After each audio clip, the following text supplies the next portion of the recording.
नाजरीन, साबिक सदर आसिफ अली जरदारी बेनजीर भुट्टो के लिए दौरा कुवैत में शर्मिंदगी का बाइस कैसे बने और बैरून मुल्क क्या गुलछरे उड़ाते रहे, आप सुनकर हैरान रह जाएंगे। गैर मुल्की सरबराहान मुमलिकत के हवाले से प्रोटोकॉल का एक असूल है जिसके मुताबिक मेजबान या सदर की गाड़ी में मुअज़्ज़िज़ मेहमान ही बैठता है। अगर मुतरज्जम की जरूरत हो तो वो जंप सीट पर बैठ जाता है और आगे शोफर या ड्राइवर के हमरा मेहमान का एडीसी बैठ जाता है। जरदारी साहब बीबी के पहले दौरा कुवैत में साथ थे। उन्हें ये सारा प्रोटोकॉल ज़हन नशीन करा दिया गया कि एक नंबर की गाड़ी में सिर्फ बेनजीर भुट्टो बैठेंगी और इनके हमरा कुवैत के वली अहद और वजीर आजम शेख साद जो मेजबान थे बैठेंगे और एडीसी के अलावा और कोई नहीं। जरदारी साहब का दिमाग तो शायद 7वें आसमान पर था। कुवैत एयरपोर्ट पर बेनजीर भुट्टो को गार्ड ऑफ ऑनर पेश किया गया जब वो कुवैती वजीर आजम शेख साद के हमरा उनकी गाड़ी में बैठ गईं और गाड़ी रवाना होने को थी कि न जाने कहां से इनके शौहर नामदार आसिफ जरदारी नमूदार हो गए और गाड़ी का दरवाजा खोलकर इसमें दाखिल हुए और आओ देखा ना ताओ दोनों वज़राए आजम के दरमियान सीट पर बड़ा जमान हो गए।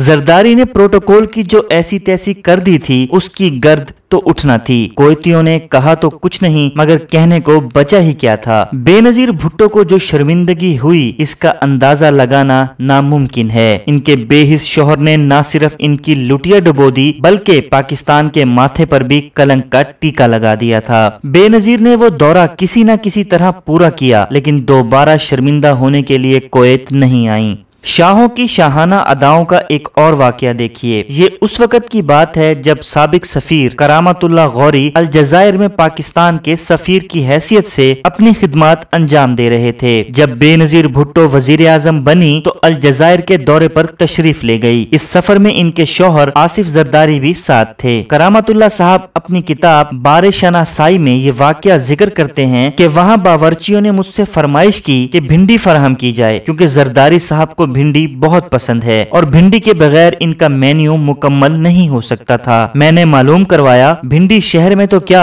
मुल्क भर में दस्तयाब नहीं थी। अलजायर में सिर्फ मौसम के फल और तरकारियां ही मिलती थी। भिंडी का मौसम नहीं था लिहाजा इसकी फराहमी का सवाल ही पैदा नहीं होता था। मैंने और मेरे अमले ने जब बावर्चियों की फरमाइश पूरी करने से माजूरी जाहिर की तो वहाँ खलबली मच गई। भला ये कैसे मुमकिन था कि जरदारी साहब की फरमाइश पूरी न हो। लिहाजा पेरिस में पीआईए के मैनेजर को फोन किया गया और वहां से अगली फ्लाइट से 2 किलो भिंडियां डिप्लोमेटिक कार्गो के उन्वान से अलजायर में वारिद हुईं।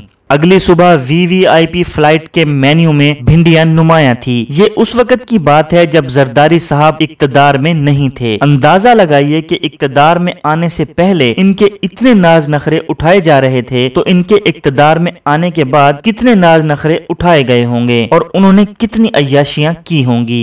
दौरे अलजायर में वजीर आजम बेनजीर भुट्टो की गैर मामूली पजीराई हुई। अलजायर के ख्वास और आम ने इनके लिए मोहब्बत से बेशुमार खत भी लिखे। इस दौरा में मुश्किल ये पड़ी कि प्रोटोकॉल के मुताबिक जहां जहां वजीर आजम के शौहर ने होना था वो हर उस जगह अपनी अदम मौजूदगी की वजह से नुमाया थे। अलजायर के दारुल हुकूमत के वस्त में शोहदा की एक यादगार है। इस कौमी यादगार पर फूल चढ़ाने हर मुअज़्ज़िज़ गैर मुल्की शख्सियत के लिए जरूरी होता है। जरदारी साहब ने वहां भी बेनजीर भुट्टो का साथ देना जरूरी नहीं समझा। वो अपने एक मोतमदे खास के साथ सरकारी मेहमान खाने के एक स्वीट में ऐसे गुम हुए कि कम ही बाहर दिखाई दिए। वो वहाँ मराकबा या एतकाफ में नहीं थे बल्कि इनके साथ दुख्तरे अंगूर भी थी। मेरी बीवी से जरदारी साहब ने बतौर खास फरमाइश की कि इन्हें हमारे बावर्ची के हाथ का पका खाना और हिंदुस्तानी फिल्मों के वीडियो कैसेट अगर भिजवा दिए जाएं तो वो बड़े एहसान मंद होंगे। बेगम ने बच्चों की मदद से मकबूल फिल्मों के कैसेट इन्हें भिजवा दिए और जरदारी साहब इन्हीं में डूबे रहे। दौरा की आखिरी शाम अलजायरी सदर की जानिब से दी गई खसूसी दावत में भी जरदारी साहब जाने को तैयार नहीं थे। ये खसूसी अशाया दोनों मेहमान मियाँ बीवी के लिए था। बेनजीर भुट्टो पहली सरबराह हुकूमत थी जिनको इस एजाज से नवाजा गया। जरदारी साहब को इशाइये में शरीक करने के लिए वजीर खारजा साहबजादा याकूब अली खान ने वजीर आजम से बात की और इन्हें बताया कि इससे दोनों मुल्कों के बाहिमी ताल्लुकात मुतासिर भी हो सकते हैं। तब जरदारी साहब बाद इशाइये पर जाने के लिए आमादा हुए। बेनजीर भुट्टो दौरे से रुखसत हो गईं तो मैं और मेरी बेगम ये सोचते रहे कि बेनजीर को क्या इल्म था कि इनके शौहर नामदार गेस्ट हाउस में बंद शुगल के साथ भारतीय हिंदी फिल्मों से दिल बहलाया करते थे।